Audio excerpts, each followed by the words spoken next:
Hey guys, welcome to my channel. তো আমি চলে এসেছি একটা নিয়ে ভিডিও নিয়ে। আজকে আমি পেপার দুর্গা 2024 এর পার্ট 3 নিয়ে চলে এসেছি। আজকে আমি তোমাদের সঙ্গে শেয়ার করব কি করে আমি আমার কাগজের দুর্গাকে রং করেছি। আমি আশা করছি তোমরা খুব এক্সাইটেড মাই ফাইনাল লুকটা দেখার জন্য, এবং আমিও খুব এক্সাইটেড তোমাদের সঙ্গে সেটা শেয়ার করার জন্য। তো চলো বেশি কথা না বলে আজকের ভিডিওটা শুরু করা যাক। তোমরা যদি মাটির থালায় কলকার জন্য কাস্টমাইজ অর্ডার দিতে চাও তাহলে চলে যাও ডেসক্রিপশন বক্সে আমার নাম্বার দেওয়া আছে, সেখানে গিয়ে তোমরা হোয়াটসঅ্যাপ করে বা কল করে তোমরা কাস্টমাইজ অর্ডার দিতে পারো। আর তোমরা যদি তোমাদের আর্টওয়ার্কস আমার সঙ্গে শেয়ার করতে চাও তাহলে চলে যাও ইনস্টাগ্রাম অ্যাকাউন্টের নাম হলো গোপাল দাস অ্যাকাউন্ট, সেই অ্যাকাউন্টে গিয়ে তোমরা তোমাদের আর্টওয়ার্কস আমার সঙ্গে শেয়ার করতে পারো। তো চলো বেশি কথা না বলে আজকের ভিডিওটা শুরু করা যাক। সো গাইস, তোমরা দেখতেই পাচ্ছ আমি সবার আগে মা দুর্গার পুরো বডিতে একটা হোয়াইট কোট দিয়ে নিচ্ছি অ্যাক্রিলিক কালার্স। দেখো গাইস, আমি পুরো প্রথমে কালারটা দিয়ে দিলাম, তারপরে হাতে পায়ে সব জায়গায় দিয়ে দেবো। আমি এবারে পায়ে মানে হোয়াইট কোট দেবো, মানে পায়ে কালার করবো না, কারণ পাটা দেখা যাবে না, একদম শাড়ি দিয়ে ঢাকা পড়ে যাবে পুরোটাই পুরো পাটা, ওই জন্য পাটাও নিচে বানাই। তো দেখো গাইস, আমি কিরকম করছি, প্রথমে সাদা অ্যাক্রিলিক কালার্সের একটা কোট দিয়ে নিচ্ছি।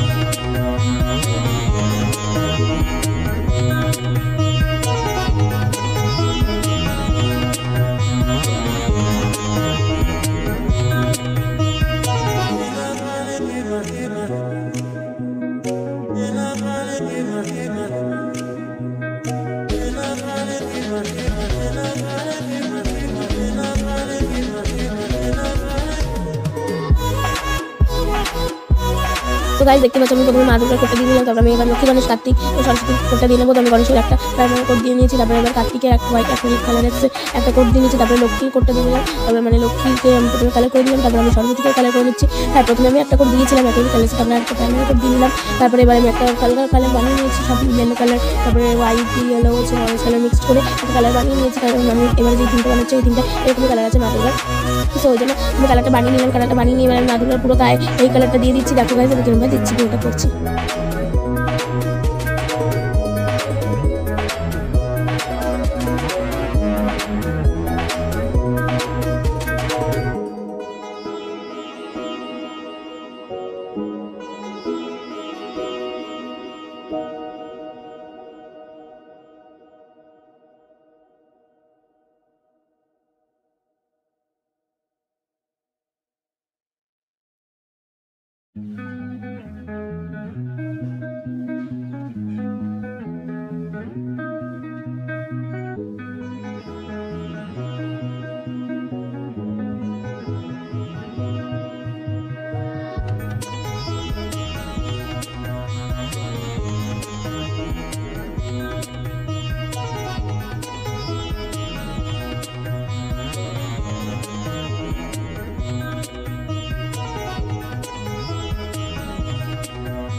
সো গাইস, আমার মা দুর্গাকে কালার করার কাজ আমি লক্ষ্মী সরস্বতীকে কালার করে নেবো। যে লক্ষ্মী আমি প্রথমে লক্ষ্মী কালার করে নিচ্ছি, তাহলে আমি সরস্বতীকে কালার করে নেবো, এরকমভাবে এক এক করে কার্তিক এবং গণেশকেও কালার করে নেবো। তো সো জানি আমার গলাটা একটু মানে খারাপ লাগছে, কারণ আমার প্রচুর পরিমাণে ঠান্ডা লেগেছে, একবার স্কুল থেকে আসার সময় পুরো ভিজে গেছিলাম, ওই জন্য আমার প্রচুর জ্বর হয়েছে। দেখো আমার এত শরীর খারাপ, তাও আমি তোমাদের জন্য ভিডিও বানাচ্ছি, কারণ তোমরা অনেকেই আছো যে নাকি আমার ভিডিও দেখে দুর্গা বানাও। সো আমি যদি ভিডিও না দিই তোমরা কীভাবে বানাবে, মানে আমারটা দেখে কীভাবে বানাবে, ওই জন্য আমি জ্বর হওয়ার তোমাদের জন্য ভিডিও বানাচ্ছি। তো এর জন্য তো আমি একটা লাইক আর একটা সাবস্ক্রাইব ডিজার্ভ করি, বলো তোমরাই বলো গাইজ। আমি এত জ্বর হওয়ার সত্ত্বেও তোমাদের জন্য ভিডিও বানাচ্ছি, কারণ তোমরা অনেকে আছো যে আমারটা দেখে বানায়। সো এর জন্য তো আমি একটা লাইক আর সাবস্ক্রাইব ডিজার্ভ করি, বলো। সো দেখো গাইজ, বেশি কথা বলছি না আমি, আর আমি বলো ভিডিওটা কন্টিনিউ করা যাক। আমি গণেশ ঠাকুরকে এবার কালার করে নিচ্ছি একটা পিঙ্ক অ্যাক্রিলিক কালার দিয়ে। দেখো গাইজ, আমি প্রথমে একটু হোয়াইট আর রেড মিক্সড করে একটা পিঙ্ক অ্যাক্রিলিক কালার বানিয়ে নিয়েছি। বানিয়ে দেখো গাইজ, আমি মানে গণেশ ঠাকুরকে কালার করে নিলাম। সো এবার আমি মা দুর্গাকে শেড দিয়ে নিচ্ছি একটা অরেঞ্জ অ্যাক্রিলিক কালার দিয়ে। তো দেখো গাইজ, আমি প্রথমে শেড দিয়ে মানে প্রথমে আমি কালারটা দিয়ে নিচ্ছি, তারপরে আমি একটু ওটাকে ভালো করে ব্লেন্ড করে দেবো। সো দেখো গাইজ, আমি প্রত্যেকটা হাতে ঠিক একইভাবে আমি অরেঞ্জ কালারটা দিয়ে নিচ্ছি, দিয়ে এবং ব্লেন্ড করে নিচ্ছি। তো এরকমভাবেই আমি লক্ষ্মী সরস্বতী কার্তিক গণেশ এবং মা দুর্গাকে এরকমভাবে একইভাবে শেডটা দিচ্ছি। তো তোমরা দেখতে থাকো আমি কেমনভাবে শেডটা দিচ্ছি।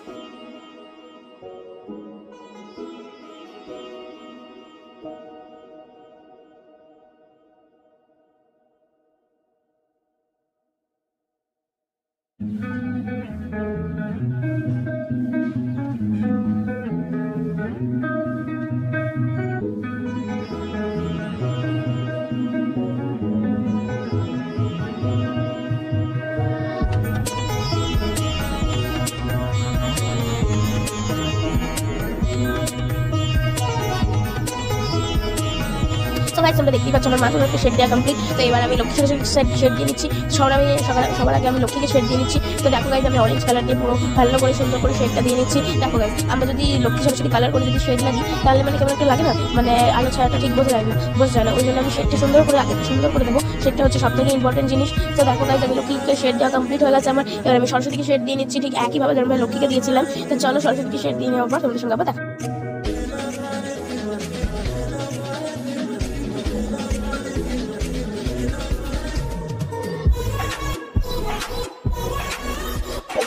শেড দেওয়া কমপ্লিট। এবার আমি কার্তিক গণেশকে শেড দিয়ে নেবো। সবার আগে কার্তিককে শেড দিয়ে দিচ্ছি। আমি শেড দিয়ে ভালো করে ব্লেন্ড করে দিচ্ছি। দেখতে পাচ্ছ গাইস আমি সুন্দর করে শেডটা দিয়ে দিচ্ছি। যেমন লক্ষ্মী সরস্বতীকে শেড দেওয়া করি এবং কার্তিক গণেশকে শেড দেওয়া করি এবং সরস্বতীকে শেড দেওয়া করি। সো আমি কার্তিকের মুখটাও শেড দিয়ে এবার আমি গণেশকে শেড দিয়ে নিচ্ছি। গণেশকে শেড দেওয়া আমাকে ডিপ পিঙ্ক কালার ইউজ করতে হবে। লাইট পিঙ্ক কালার করেছিল তো আমার কাগজের রং করার কাজ ফাইনালি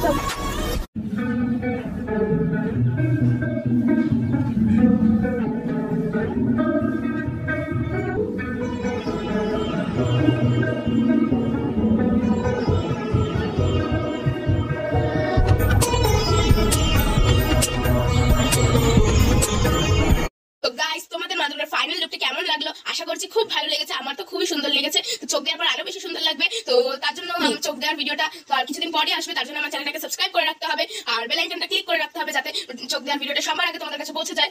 তোমরা যদি মাটির থালায় কলকার জন্য কাস্টমাইজ অর্ডার দিতে চাও তাহলে চলে যাও ডেসক্রিপশন বক্সে আমার নাম্বার দেওয়া আছে, সেখানে গিয়ে তোমরা হোয়াটসঅ্যাপ করে বা কল করে আমাকে কাস্টমাইজ অর্ডার দিতে পারো।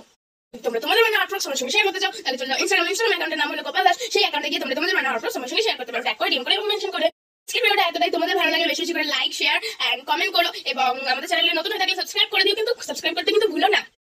আজকের মতো এতটাই। তো চলো দেখা হচ্ছে একবারে নেক্সট কোনো ভিডিওতে। ততক্ষণ জন্য টাটা।